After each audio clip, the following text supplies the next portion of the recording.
2025 December మాసంలో వృషభ రాశి వారి యొక్క మాస ఫలితాలు. ఈ వృషభ రాశి వారికి కూడా చాలా గ్రహాలు అనుకూలంగా సంచరిస్తున్నాయి డిసెంబర్ మాసంలో. ఇందులో ప్రధానంగా ద్వితీయ పంచమాధిపతి అయినటువంటి బుధ గ్రహము ఈ నెలంతా కూడా షష్టమ భావంలో తులారాశిలోని సంచారం కొనసాగించడం వల్ల వీరి మాటకు విలువ పెరుగుతుంది. అలాగే వీరి ఆలోచనలు చాలా వరకు కార్యరూపం దాలుస్తుంది. సంతానం విషయంలో శుభవార్తలు అందుకుంటారు. ఏదైనా సొంత వ్యాపారం గన ఉంటే వాటి నుంచి మంచి లాభాలు అందుకుంటారు. స్థిరాస్తుల నుంచి లాభాలు అందుకుంటారు. సమాజంలో పేరు ప్రఖ్యాతలు ఆర్థికపరమైనటువంటి ఆ స్తోమతను పెంచుకునే విధంగా వీరికి మాసం ఉంటుంది బుధగ్రహ అనుకూలత వల్ల. ఇక అష్టమ లాభాధిపతి అయినటువంటి గురువు డిసెంబర్ నెల 5th తర్వాత అనగా 5వ తారీఖు తర్వాత ఆయన ద్వితీయ భావం అయినటువంటి మిథున రాశిలోనికి రావడం వల్ల 100% గురుబలం పెరుగుతోంది ఈ వృషభ రాశి వారికి.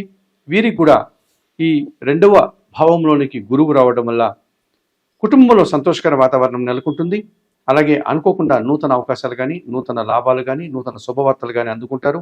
వృత్తి ఉద్యోగ వ్యాపారాల్లో వీరు మంచి పేరు ప్రఖ్యాతులు తెచ్చుకుంటారు, గుర్తింపును తెచ్చుకుంటారు. విద్యా సంబంధమైన విషయాల్లో సానుకూలత లభిస్తుంది. అన్ని విషయాల్లో కూడా ఆర్థికంగా బలపడేటువంటి వాతావరణం కనిపిస్తుంది. ఇక జన్మరాశ్యాధిపతి షష్టాధిపతి అయినటువంటి శుక్రుడు ఈ డిసెంబర్ నెల 20 తర్వాత అష్టమ భావం అయినటువంటి ధనుసు రాశిలోనికి ప్రవేశించడం వల్ల సృజన సహకారం బాగా ఉంటుంది. పోటీ ప్రపంచంలో విజయాలను సాధిస్తారు. స్త్రీలతో కలిసి కొన్ని కార్యక్రమాలు సునాయాసంగా పూర్తి చేస్తారు. విందు వినోదాల్లో పాల్గొంటారు. వివాహాది శుభ కార్యక్రమాలు కూడా నిర్వహిస్తారు. భాగ్య దశమాధిపతి అయినటువంటి శని భగవానుడు ఎప్పటి నుంచో లాభభావంలో మీనరాశిలో సంచరిస్తున్నాడు. వృషభ రాశి వారికి డిసెంబర్ మాసం కూడా అలాగే ఆయన మీనరాశిలో సంచరించడం వల్ల శని భగవానుడు లాభములో ఈ డిసెంబర్ అంతా కూడా సానుకూల ఫలితాలని, అన్ని విషయాల్లో అభివృద్ధిని, ఆనందదాయకమైనటువంటి ఆదాయాన్ని అందిస్తాడు. ముఖ్యంగా తండ్రి నుంచి సహకారం బాగా ఉంటుంది. వ్యవసాయ రంగంలో మంచి లాభాలు అందుకుంటారు. వృత్తి ఉద్యోగ వ్యాపారాల్లో మంచి అభివృద్ధిని, ఆదాయాన్ని కూడా అందుకుంటారు. పనివారి సహకారం పుష్కలంగా లభించడం వల్ల ఇంటా బయట చాలా పనులు సంతోషంగా సక్రమంగా పూర్తి చేసుకోగలుగుతారు. ఇక దశమంలో కుంభరాశిలో రాహు సంచారం ఉంది. ఈ నెలంతా కూడా రాహు అలాగే దశమ భావంలో సంచరించడం వల్ల వృత్తి ఉద్యోగ వ్యాపారాలన్నీ సజావుగా ముందుకు సాగుతాయి. అధికారుల అండదండలు పుష్కలంగా లభిస్తుంది. విదేశీ వ్యవహారాలు కూడా మీకు అనుకూలంగా ఉంటాయి. నూతన వ్యక్తుల వల్ల లాభాలు అందుకుంటారు. నూతన ఉద్యోగాలు కానీ నూతన వ్యాపారాలు కానీ మీకు అనుకూల ఫలితాలను ఇచ్చేటువంటి పరిస్థితి ఈ రాహువు దశమంలో సంచరించడం వల్ల వృషభ రాశి వారికి ఏర్పడుతుందని చెప్పవచ్చు. మరి 2025 డిసెంబర్ మాసంలో వృషభ రాశి వారికి బుధగ్రహము, గురువు, శుక్రుడు, శని, రాహువు ఈ 5 గ్రహాలు అనుకూలంగా సంచరిస్తూ ఎక్కువ లాభాలని అందించేటువంటి పరిస్థితి మనకు కనిపిస్తుంది. అయితే కొన్ని గ్రహాలు ప్రతికూలంగా సంచరిస్తున్నాయి. ఆ గ్రహాలను కనుక మనం పరిశీలించినప్పుడు చతుర్థాధిపతి అయినటువంటి సూర్య భగవానుడు ఈ నెలంతా కూడా సప్తమ అష్టమ భావాల్లో సంచరిస్తున్నాడు. ఈ 2 భావాలు కూడా ప్రతికూల ఫలితాలను ఇస్తాయి. ఇందులో ప్రధానంగా సప్తమ భావం అయినటువంటి వృశ్చిక రాశిలో సూర్య భగవానుడు డిసెంబర్ 15 వరకు ఉంటాడు. ఆ తర్వాత అష్టమ భావం అయినటువంటి ధనుస్సు రాశిలో ఆయన ఈ డిసెంబర్ మాసం అంతా కూడా ఉంటాడు. ఈ రకంగా సప్తమ అష్టమ భావాల్లో సూర్యుని యొక్క సంచారం వృషభ రాశి వారికి అంత మంచి ఫలితాలను ఇవ్వదు.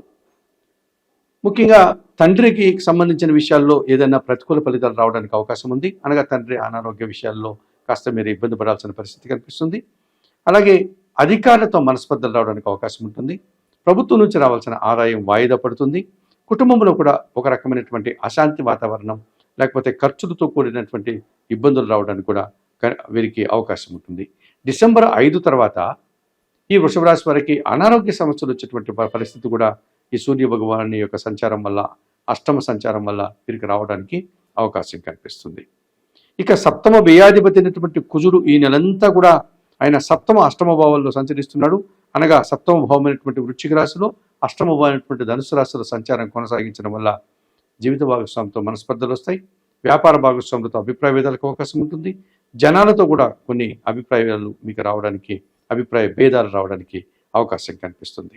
ఇక అష్టమంలోనికి కుజుడు సంచారం వల్ల భూ సమస్యలు కానీ, వాహన సమస్యలు కానీ, దుబారా ఖర్చులు కానీ మిమ్మల్ని ఇబ్బంది పెట్టే పరిస్థితి కనిపిస్తుంది. అలాగే చతుర్థ భావంలో సింహరాశిలో ఎప్పటి నుంచో కేతు సంచారం ఉంది.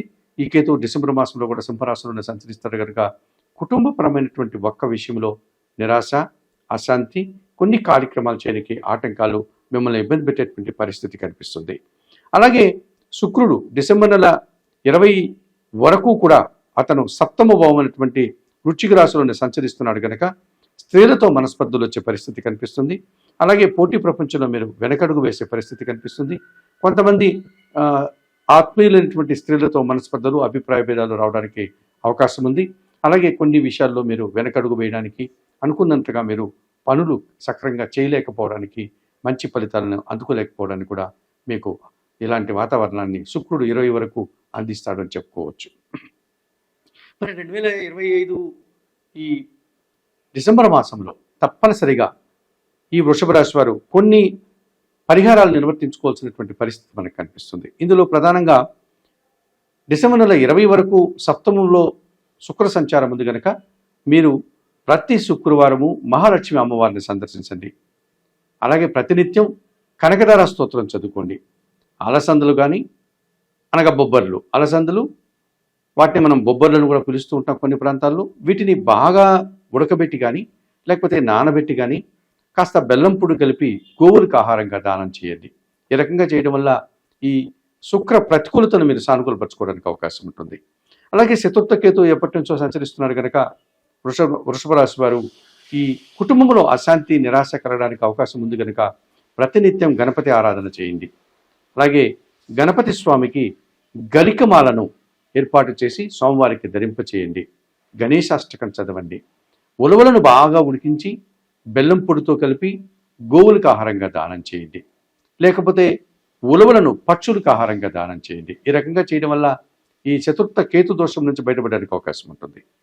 అలాగే సప్తమ అష్టమ భావంలో కుజదోషం ఉంది కనుక ఈ వృషభ రాశి వారు మంగళవారం రోజు సుబ్రహ్మణ్య స్వామిని దర్శించి సుబ్రహ్మణ్య స్వామికి అభిషేకాది కార్యక్రమాలు నిర్వర్తించండి.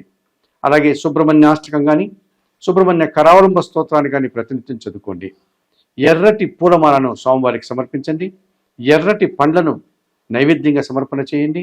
అలాగే కందిపప్పు పేదవారికి కానీ లేకపోతే మీ కుటుంబంలో పనిచేసే పనివారికి కానీ పేద బ్రాహ్మణులకు కానీ మీరు మంగళవారం రోజు దానం చేయండి. ఇక సప్తమ అష్టమాధిపతి అయినటువంటి సూర్య భగవానుడు వీరికి ప్రతికూలంగా సంచరిస్తున్నాడు కనుక ఈ సూర్య భగవానుడు మీకు సానుకూలపరచుకోవాలి, సూర్యుడు ఇచ్చేటువంటి ప్రతికూలత నుంచి మీరు బయటపడాలి, అనుకూల ఫలితాలను పొందాలి అనుకుంటే మీరు ప్రతిరోజు అవకాశం ఉన్నటువంటి వారు తండ్రికి పాదాలకు నమస్కరించి తండ్రి ఆశీస్సులు అందుకోండి. అలాగే ఉదయం నిద్ర లేవగానే మీరు స్నానమాచరించి ఈ ఉదయకాలపు సూర్య భగవాన్ని దర్శించి నమస్కారం చేసుకోండి. సూర్య నమస్కార ఆసనాలు వేసుకోండి. అలాగే సూర్యాష్టకము, ఆదిత్య హృదయము ప్రతినిత్యం చదువుకోండి. గోధుమలు కానీ గోధుమ పిండి కానీ ఆదివారం రోజు మన కుటుంబంలో పనిచేసే పేదవారికి పనివారికి దానం చేయండి. ఈ రకంగా చేయడం వల్ల మీరు సూర్య భగవాను యొక్క ప్రతికూలతల నుంచి మీరు బయటపడవచ్చు. సూర్యుడిని అనుకూలపరుచుకుని మంచి ఫలితాలు పొందడానికి కూడా అవకాశం ఉంటుంది. ఈ 2025 డిసెంబర్ మాసంలో వృషభ రాశి వారికి ఈ బుధుడు, గురువు, శుక్రుడు, శని, రాహువులు అనుకూలంగా సంచరిస్తూ అధికంగా లాభాలను అందిస్తున్నారు. అలాగే 20వ తారీఖు వరకు శుక్రుడు, ఆ తర్వాత నెలంతా కూడా సూర్య భగవానుడు, ఆ తర్వాత కుజుడు, ఆ తర్వాత కేతువు కూడా ప్రతికూలంగా సంచరిస్తున్నారు. ఈ ప్రతికూల గ్రహాలకు చెప్పినటువంటి పరిహారాలంతా కూడా మీరు ఆచరించి మంచి ఫలితాలను పొంది ఆయురారోగ్యాలతో ఆర్థికంగా ఉండాలని కోరుకుంటున్నాం.